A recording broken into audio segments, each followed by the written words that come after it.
시간 로마서 12장 19절 말씀을 통해서 하나님의 진노하심에 맡기라는 제목으로 함께 은혜를 나누겠습니다. 오늘 본문에 보면 원수 갚는 일에 대해서 우리에게 이야기하고 있습니다. 그런데 제가 주목하고 싶은 것은 내 사랑하는 자들아 라는 이 말씀입니다. 즉 하나님의 사랑을 받는 사람, 하나님의 사랑을 받은 사람은 원수를 갚지 않는다는 것입니다. 원수 갚을 필요를 못 느낀다는 것입니다.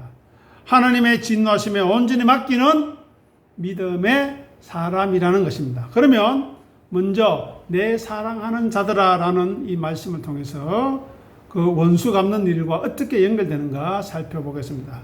하늘의 아버지 하나님께 사랑을 받은 심령, 그들은 누구입니까?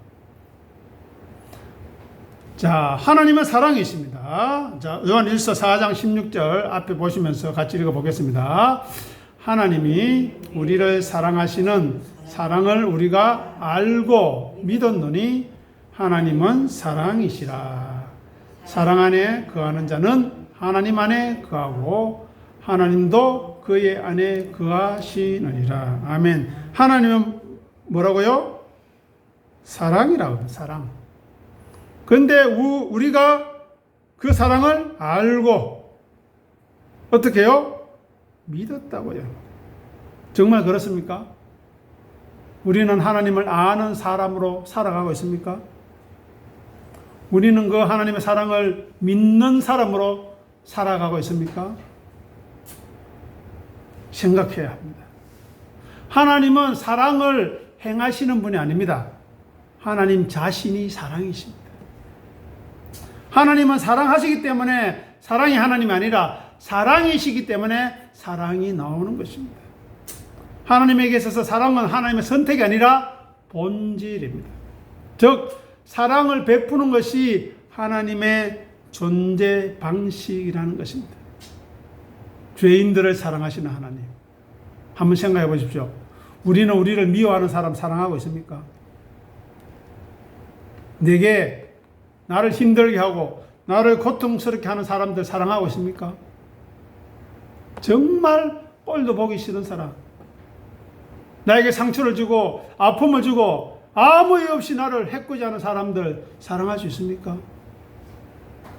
여기서 죄인이라는 것은 제가 앞에서 말씀드린 그 인간의 모든 악한 것을 다 합쳐도 여기에 다 담지 못할 말이 죄인이라는 것입니다. 그런데 그 죄인을 사랑하시는 사랑을 우리가 덧입었다는 것입니다. 우리가 죄인이었다는 것입니다. 그런데 어떻게 해요? 하나님이 우리를 먼저 사랑해 주셨습니다. 가치 없는 우리들, 먼지와 티끌과 같은 우리들, 무덤과 사막과 같은 우리들, 마른 막대기와 마른 뼈다귀처럼 아무런 소망도 없는 우리를 사랑해 주셨습니다. 그 사랑을 알고 믿고 있습니까? 그러면 어떻게 되나요? 하나님 안에 거한답니다. 하나님 안에 거하는 것이 뭡니까? 사랑 안에 거하는 거죠. 그 결과 어떻게 됩니까? 하나님께서도 그의 안에, 믿는 자 안에 거한다. 이것이 어떻게 이루어지죠? 예수님을 섬기고 따를 때 섬기는 자가 내가 거하는 곳에 같이 있겠다 약속해 주지 않았습니까? 요한복음 12장 26절의 말씀입니다. 즉 우리 인간의 상태와 조건에 상관없이 정말 우리가 생각해도 아우 인간 안 될 것 같은 사람, 정말 인간 이하의 사람, 아니 수십 명을 죽인 살인자도 찾아오시는 하나님의 은혜와 사랑이 있다는 것입니다. 우리가 깨끗하거나 선해지기를 바라서가 아닙니다. 예수님을 믿었으니 착하게 살아야지, 올바르게 살아야지, 사랑하며 살아야지, 그것을 바라서가 아닙니다. 가장 비참할 때, 아니 하나님을 대적하고 하나님과 원수된 상태에 있을 때에 그 사랑이 먼저 시작되었다는 것입니다. 그 사랑을 십자가에서 증거하셨습니다. 그 사랑을 우리가 알고 그것을 믿고 있는가 이 시간 스스로에게 물어보아야 합니다. 예수 그리스도 안에서 우리를 택하셔서 자녀 삼으신 그 사랑, 일방적으로 우리를 선택하시고 창세전에 우리를 선택하셔서 주권적으로 우리를 붙드신 그 하나님의 놀라운 사랑 알고 있는가 하는 것입니다. 알고 있다면, 믿음으로 살아가고 있다면, 예수님을 섬기고 따르고 있다면, 자기를 부인하고 자기 십자가를 지고 있다면 그 심령은 하나님 안에 있는 사람입니다. 예수 안에 있는 사람입니다. 그래서 그 사람 스스로가 하나님의 특별하고 친밀한 자녀임을 스스로 확정하는 사람입니다. 이것 하면 사람들이 나를 신앙 좋은 사람으로 이야기하겠지. 교회에서 칭찬해 주겠지. 인정해 주겠지. 아닙니다. 그런 차원이 아닙니다. 기뻐서 하는 겁니다. 감사해서 하는 겁니다. 억지로 마지못해서 하는 것이 아닙니다. 그러면 하나님 안에 있다. 여기 있죠. 하나님 안에 있다. 다음에 예수 안에 있다는 것은 무슨 말입니까? 어떻게 가능합니까? 하나님 안에 우리가 어떻게 있습니까? 보이지도 않으신데요. 어떻게 하나님 안에 있습니까? 예수 안에 있다는 것은 바로 우리가 예수님을 섬기고 따르는 것이 그 증거가 되는 것입니다. 예수님의 성육신을 생각해 보십시오. 하늘 영광을 버리시고 자기를 비우고 낮추셨습니다. 우리는 아직까지 말씀을 묵상하고 예배에 참여하고 믿음의 사람으로 살아간다 하지만 하늘 영광을 제대로 알지 못한 사람입니다. 그래서 원수 갖고 싶습니다. 그래서 내게 상처 입은 사람 가만히 놔둘 수 없는 것입니다. 그런데 하나님의 영광을 아는 예수님처럼 자기를 비우고 낮추셔서 하나님의 뜻을 이루기 위해서 십자가에 죽기까지 순종하신 예수님의 사랑을 알고 믿는다면 우리도 예수님의 음성을 듣고 자기를 부인하고 자기 십자가를 지고 예수님의 뒤를 겸손히 온유함으로 따라가는 것입니다. 억지로 따라가는 것이 아닙니다. 수가 오목은 인민자들 다 내게로 오라. 내가 너희를 쉬게 하리라. 그리고 내 멍에를 메고 내게 배우라 말씀하지 않습니까? 자기를 부인하고 자기 십자가를 지는 멍에를 짐으로 예수님께 배워야 합니다. 예수님이 어떻게 순종하셨는지, 예수님이 어떻게 인내하셨는지, 예수님이 어떻게 하나님의 뜻을 이루시고 순종하셨는지 우리는 배워야 합니다. 그 과정이 예배여야 하고 그 과정이 우리의 삶이어야 합니다.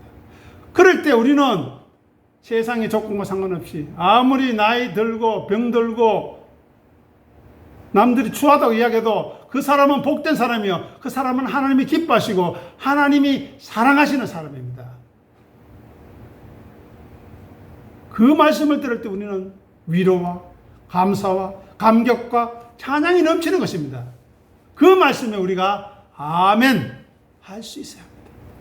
그것이 바로 하나님 사랑 안에 거하는 증거입니다. 그리고 그 사랑 안에 거하고 있는 그 심령을 아버지께서 귀하게 여겨주시는 것입니다. 자, 요한일서 4장 9절에서 10절 말씀 우리 같이 읽어보겠습니다. 하나님의 사랑이 우리에게 이렇게 나타난 바 되었으니 하나님이 자기 독생자를 세상에 보내심은 그로 말미암아 우리를 살리려 하심이라.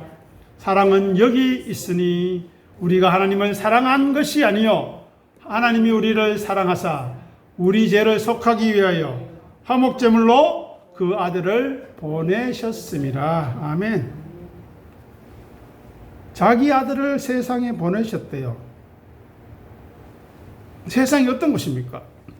우리가 오늘 오전에 묵상했던 소돔과 고모라와 같은 하나님 앞에 악하고 큰 죄인들이 사는 세상 아닙니까? 그곳에 자기 아들을 보내셨대요. 여러분, 여러분의 자녀들, 아들들, 손주, 손녀들을 악한 곳에 보낼 수 있겠습니까? 언제 세상 사람들 때문에 해를 당할 수 있고 죽을 수 있고 해코지 할 수 있는 그 땅으로 보내시겠습니까? 자리로? 아니죠. 내가 죽더라도 내 자녀, 내 손주, 손녀를 지키고 싶지 그런 땅으로 보내고 싶지 않습니다. 그죠? 그런데 하나님은 자기의 독생자를 세상에, 죄된 세상에 보내셨다는 것입니다. 이것이 하나님의 사랑입니다. 그래서 사도 바울이 이야기합니다. 내 사랑하는 자들아. 보내시면 어떻게 해요? 우리를 살리려고, 거룩하게 하려고, 선한 일에 열심을 내는 백성으로 삼으려고 우리를 위해 자기 아들을 시궁창으로 보내셨다는 것입니다. 믿어지십니까?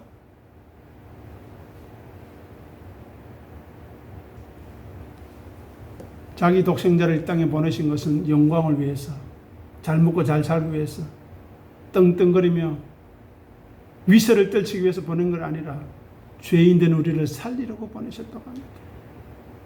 예수님 자신을 위해 살지 않고 우리를 위해 죽기 위해서 보내셨다고 합니다. 그 예수님을 믿는 우리가 왜 진리와 말씀을 따라 살아가는데 주저하고 있는 것입니다. 예수님을 섬기고 따르는 일을 왜 망설이는가 하는 것입니다. 왜 자기를 부인하고 자기 십자가를 지라는 말씀을 싫어하는가 하는 것입니다. 예수님은 길이요 진리요 생명입니다. 어떤 길입니까? 하나님께로 나아가는 유일한 길입니다. 어떤 진리입니까? 우리를 세상을 이길 수 있는 힘을 주시는 진리입니다. 어떤 생명입니까? 죽음의 근세를 이길 수 있는 생명인 것입니다. 그래서 예수님을 섬기고 따르는 것은 바로 하나님을 사랑하는 것입니다. 하나님이 우리를 사랑하셨다. 우리를 어떻게 해요? 먼저 사랑하셨어요. 우리는 그렇게 할 수 없잖아요. 내 자녀 겨우 사랑합니다. 내 자녀.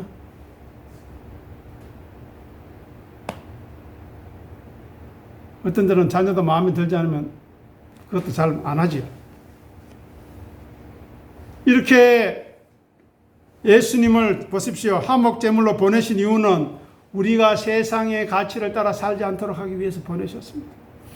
눈에 보이는 가치를 따라 살지 않도록 보내셨습니다.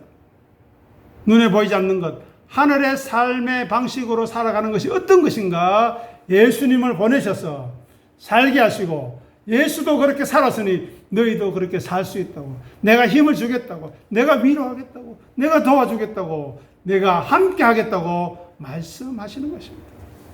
하나님의 사랑을 보이신 예수 그리스도의 성육신, 십자가에 죽기까지 순종하신 그 순종, 그것이 하나님의 사랑입니다. 그래서 우리로 하여금 죄에서부터 자유롭게 하시고 자기 생각과 고집을 내려놓고 하나님의 뜻, 하늘의 아버지의 뜻을 깨닫고 살아가도록 우리를 사랑하셨습니다. 이제부터는 죄의 종이 아니라 자기를 채우고 높여서 하나님처럼 사는 것이 아니라 의의 종으로 자기를 비우고 낮추어서 나보다 남을 낮게 여기는 그런 사람으로 살아가도록 우리를 사랑해 주셨습니다. 그 사랑이 헛되지 않아야 되지 않겠습니까? 그렇게 예수님을 보내신 하나님의 사랑을 알고 그 자체를 따라가야 되지 않겠습니까? 베드로전서 2장 20절 21절 보도록 하겠습니다. 읽겠습니다. 죄가 있어 매를 맞고 참으면 무슨 칭찬이 있으리요? 그러나 선을 행함으로 고난을 받고 참으면 이는 하나님 앞에 아름다우니라. 이를 위하여 너희가 부르심을 받았으니 그리스도도 너희를 위하여 고난을 받으사 너희에게 본을 끼쳐 그 자취를 따라오게 하려 하셨느니라. 아멘. 어떻게 해요? 따라오게 하려고. 내가 알아서 다 할 테니 너희는 시어가 아닙니다. 따라오게 하려고. 선을 행함으로 고난을 받는다는 것은 무슨 말입니까? 선을 행함으로 고난을 받으며 참는다는 것은 무슨 뜻일까요? 바로 하나님의 거룩을 이루기 위해서 고난받는 것. 예수님을 섬기고 따르기 위해서 고난받고 참는 것. 자기를 부인하고 자기 십자가를 지면서 받는 고난. 어떻다고요? 하나님 앞에서 아름다우니라. 그 아름다운 존재를 하나님 어떻게 생각하실까요? 귀하게 생각하시겠죠. 얼마나 아끼겠습니까? 얼마나 노심초사하며 졸지도 주무시지도 아니하시며 우리를 지키시겠습니까? 그런 사랑을 받았습니다. 우리. 하나님의 앞에 아름다운 존재로, 아버지 하나님께서 귀하게 여기시는 존재로 부르심을 받고 사랑을 받고 있습니다. 그러니 우리는 예수님을 섬기고 따르는 일에 부지런해야 하겠습니다. 예수님의 섬김과 순종을 배우기 위해서 열심을 내야 하겠습니다. 그렇게 부르심을 받은 것을 알고 예수님의 자취를 따라가게 되면 부활 영광에 참여하게 되는 것입니다. 보십시오. 고난을 받는 일을 위해서, 참는 일을 위해서 우리도 부르심을 받았다고 합니다. 이것을 생각해요. 자, 오늘 본문 보십시오. 내 사랑하는 자들아. 이 따뜻한 말씀 가운데 담겨진 하나님의 사랑을 아시겠습니까? 내 사랑하는 자들아. 하나님의 사랑을 받은, 하나님의 은혜를 받은 우리들, 죄의 사함을 받은 우리들, 죽음에서 해방을 얻고 이제 의를 위하여 살아갈 수 있는 그 사랑을 받은 사람들. 자, 그 사람들에게 본문을 보십시오. 원수를 갚지 마라. 우리 보고 친히 원수 갚지 마라 합니다. 원수가 누구입니까? 우리의 원수가 누구입니까? 1차적으로 사단마귀겠죠.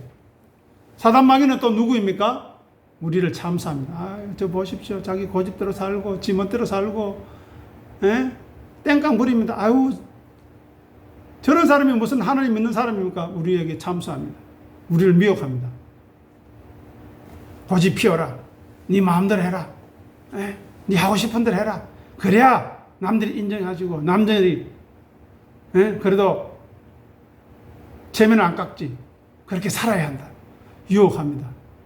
예배 뭐 중요하노? 시집 가고 장가 가고 밭에 가고 소 사러 가야 되지. 그게 문제 아니가. 그래 살아야지. 그렇게 사단마귀가 우리를 속이고 거짓말하고 있습니다. 그런데 하나님의 사랑을 받은 사람은 그 마귀조차도 내가 원수를 갚는 것이 아니라 우리가 힘이 없었어. 아니 우리의 원수의 사단마귀가 너무 강력해서 못하는 것이 아니라 그 사단마귀도 하나님의 손안에 있는 하나님의 피조물임을 알기 때문에 그 사단마귀조차 하나님의 섭리를 이루는 도구로 이용하실 것을 알기 때문에 우리의 훌륭한 조교로 채찍질로 사용하실 것을 알기 때문에 우리가 원수 갚는 것이 아니라 우리는 하나님께 맡기는 것입니다. 왜요? 주권자, 섭리자는, 심판자는 하늘에 계신 우리 아버지 하나님이시기 때문입니다. 하나님의 섭리와 뜻이 무엇인지 헤아려야 하는 것이 우리에게는 더 필요합니다. 원수 갚는 것보다. 그리고 예수님을 믿고 따르며 순종하는 것에 집중하는 것이 더 필요합니다. 원수 갚는 것보다. 그래서 내가 거룩하니 너희도 거룩하라 하시는 그 말씀 앞에 아멘으로 순종하며 하루하루 우리의 주어진 일상을 살아가는 겁니다. 설거지할 때, 청소할 때, 농사일을 할 때 내가 거룩하니 너희도 거룩하라. 그 마음으로 일하는 겁니다. 그 마음으로 일하고 또 가정에 가서 말씀 묵상하고 예배 나와왔을 때 얼마나 감격스럽겠습니까?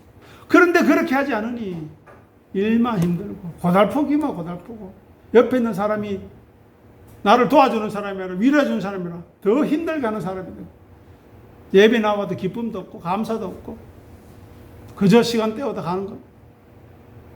우리는 하나님의 자녀와 백성 된 사람으로서 우리의 거룩을 이루는데 방해될 것이 이 세상에 없다는 것을 알아야 합니다. 사단마귀조차도 우리의 장애가 되지 못한다는 것을 알아야 합니다. 그래서 거룩한 백성에게는 원수가 있을 수 없다는 것입니다. 있다고 하더라도 그 원수는 잠시 거치는 장애물이 되거나 잠시 우리를 넘어뜨리는 방해물이 될 뿐 우리를 끝까지 잡아 넘어뜨리게 할 수 없다는 것입니다. 인자무적이라는 말이 있지 않습니까? 인자무적. 인자한 사람에게는 적이 없다는 것입니다. 왜요? 그 사람들을 다 포용하는 것이고, 향나무가 자기를 찍어 내려는 도끼에도 향을 묻히듯이 그들을 품기 때문에 적이 없는 것입니다. 흑암의 권세와 공중잡은 세력을 연단의 도구로 사용하시고 버리시는 하나님의 주권을 생각하시기 바랍니다. 그래서 혹시 우리의 마음을 아프게 하고 우리를 대적하고 우리를 욕하고 우리를 핍박하고 우리에게 손해를 끼치는 원수들이 있다 할지라도 친히 갚으려고 하지 말고 하나님의 진노하심을 맡겨라. 이것이 더 무서운 겁니다. 우리가 원수 갚아봐야 얼마만큼 갚겠습니까? 속이 시원하겠습니까? 그렇지 않습니다. 오직 악순환만 반복될 뿐입니다. 그래서 심판자이신 판단자이신 오직 하늘에 계신 우리 아버지께 맡겨드려야 하는 것입니다. 그리고 우리는 스스로 재판관이 되어서 정의를 집행하려는 월권 행위를 해서는 아니 되는 것입니다. 하나님의 진노하심에 맡겨서 우리의 억울함과 우리의 복수를 분노하는 마음을 비워내고 하나님의 진노가 일하실 수 있도록 내어드려야 하는 것입니다. 자, 마지막으로 신명기 32장 35절 읽어보겠습니다. 읽겠습니다.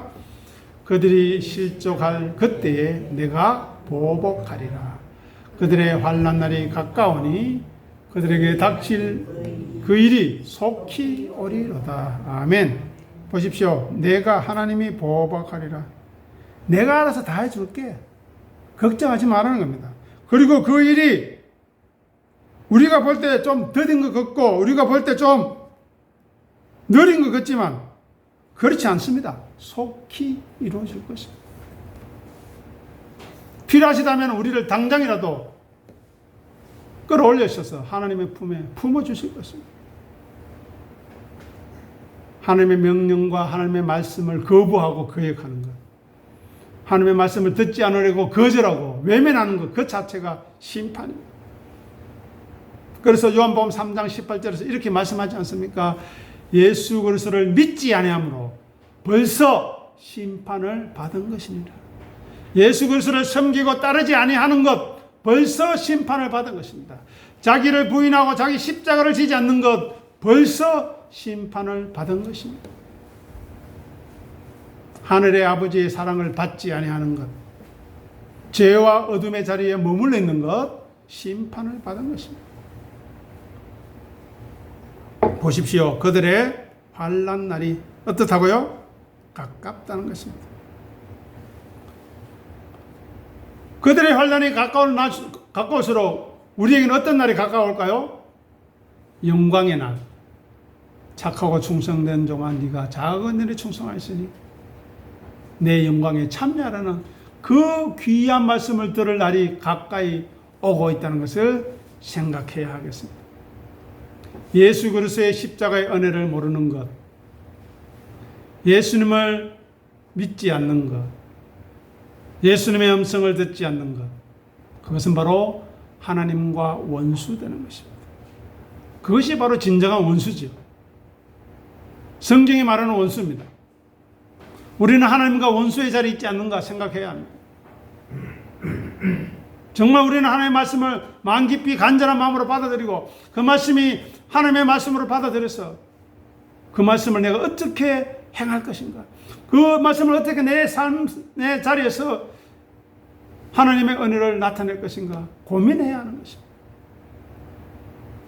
하나님의 말씀이 역사할수록 하나님이 친히 역사할 수 있도록 우리는 참고 기다려야 하겠습니다. 그리고 원수를 갚는 것이 아니라 원수를 위해서 기도하고 원수를 축복할 수 있는, 저 사람도 내가 받은 이 말씀, 내가 받은 이 은혜를 받았더라면 저러지 않을 텐데 하는 간절한 마음으로 또 여유를 가지고 기도하고 우리의 남은 삶을 살아갈 수 있게 되기를 간절히 부탁드립니다. 기도하겠습니다. 아버지 하나님, 은혜를 감사합니다. 하늘에 계신 우리 아바 아버지의 놀랍고 크신 사랑을 받은 우리들이 어떤 자리에 있는지, 어떤 신분인지, 어떤 하늘의 영광으로 초대되었는지 알게 도와주시옵소서. 우리 주 예수 그리스도의 하나님 영광의 아버지께서 지혜와 계시의 영을 주셔서 아버지를 알아가게 도와주시옵소서. 궁금하게 도와주시옵소서. 갈급하게 도와주시옵소서. 그래야 우리가 믿음의 삶을 살아가는 동안, 예수님을 섬기고 따르는 동안 우리의 원수되는 사람들, 우리를 반대하고 우리를 이해하지 못하고 핍박하고 우리를 환난에 빠뜨리는 사람들, 친히 우리가 원수 갚는 것이 아니라 하나님의 진노하심에 맡기고 우리는 믿음의 길을, 주어진 길을 겸손히 온유함으로 걸어가게 하시고 오직 그 원수들을 위해서도 축복할 수 있는, 기도할 수 있는 놀라운 하나님의 사랑의 사람으로 거듭나게 도와주시옵소서. 감사하며 예수님의 이름으로 간절히 기도드립니다. 아멘.